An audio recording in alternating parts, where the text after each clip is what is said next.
দর্শক, গুরুত্বপূর্ণ একটি খবর।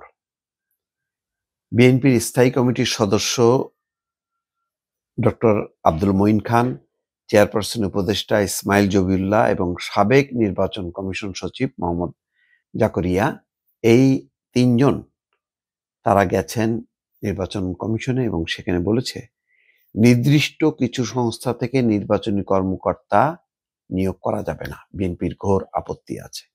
বিএনপির যেসব প্রস্তাব দিচ্ছে তার মধ্যে যে প্রতিষ্ঠানগুলো দলীয় সংস্থা হিসেবে পরিচিত তাদের কর্মকর্তা কর্মচারীদের কোনোভাবেই প্রিজাইডিং, সহকারী প্রিজাইডিং বা পোলিং কর্মকর্তা হিসেবে নিয়োগ দেওয়া যাবে না।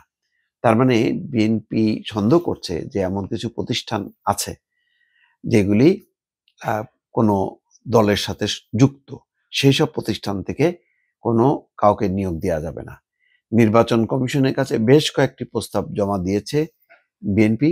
এর মধ্যে একটি হলো ডানপন্থী একটি দলের ঘনিষ্ঠ হিসাবে পরিচিত কিছু সংস্থার কর্মচারীদের আসন্ন জাতীয় সংসদ নির্বাচনে ভোট গ্রহণের দায়িত্ব বা নিয়োগ দেওয়া যাবে না। তার মধ্যে মানে বোঝা যাচ্ছে যে জামাত ঘনিষ্ঠ প্রতিষ্ঠান। বৃহস্পতিবার সকাল 11টার দিকে তারা এই প্রস্তাব দিয়ে এসছে। সোমবার স্থায়ী কমিটির বৈঠকে এসব প্রস্তাব চূড়ান্ত করা হয় এবং সেগুলো নিয়েই তারা সিইসির সঙ্গে দেখা করেছেন। বিএনপির প্রস্তাবের মধ্যে আছে যেই প্রতিষ্ঠানগুলো দলীয় সংস্থা হিসেবে পরিচিত তাদের কর্মকর্তা কর্মচারীদের কোনোভাবেই ভোট গ্রহণের দায়িত্বে, যেমন প্রিজাইডিং, সহকারী প্রিজাইডিং বা পোলিং কর্মকর্তা নিয়োগ দেওয়া যাবে না। নথিতে জুলাই গণঅভ্যুত্থান, গণতান্ত্রিক আন্দোলন বা ফ্যাসিবাদী সরকারের সময় দায়ের করা রাজনৈতিক নেতাদের সব মামলা প্রত্যাহার করার জন্য বলা হয়েছে। এতে বলা হয়েছে স্থানীয় পর্যবেক্ষকদের নিজ নিজ জেলায় দায়িত্ব দেওয়া যাবে না। স্থানীয় পর্যবেক্ষকদের তার নিজের এলাকায় দায়িত্ব দেওয়া যাবে না।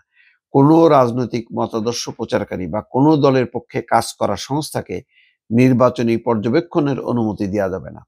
বিএনপি চায় অন্তর্বর্তী সরকার, প্রশাসন এবং কমিশন যেন নিরপেক্ষ তত্ত্বাবধায়ক সরকারের মতো দৃঢ়তা এবং পক্ষপাতহীনভাবে কাজ করে।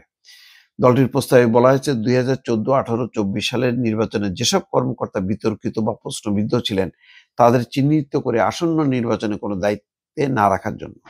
বিএনপি আরো বলছে কোনো অবস্থায় কমিউনিটি পুলিশকে ভোট কেন্দ্রের দায়িত্বে রাখা যাবে না। এছাড়া আনসার এবং গ্রাম প্রতিরক্ষা বাহিনীর সদস্যদের নিজ নিজ জেলায় দেওয়া যাবে না, অন্য জেলায় তাদেরকে দেওয়া যাবে। বোঝা যাচ্ছে যে বিএনপি যথেষ্ট পরিমাণ সতর্ক এবং তারা সেই তথ্যগুলি পেয়েই তারা গেছে যাতে এমন কোনো বেসরকারি সংস্থাকে দায়িত্ব না দেওয়া হয় যেটার সাথে জামাতের ঘনিষ্ঠতা আছে। দর্শক।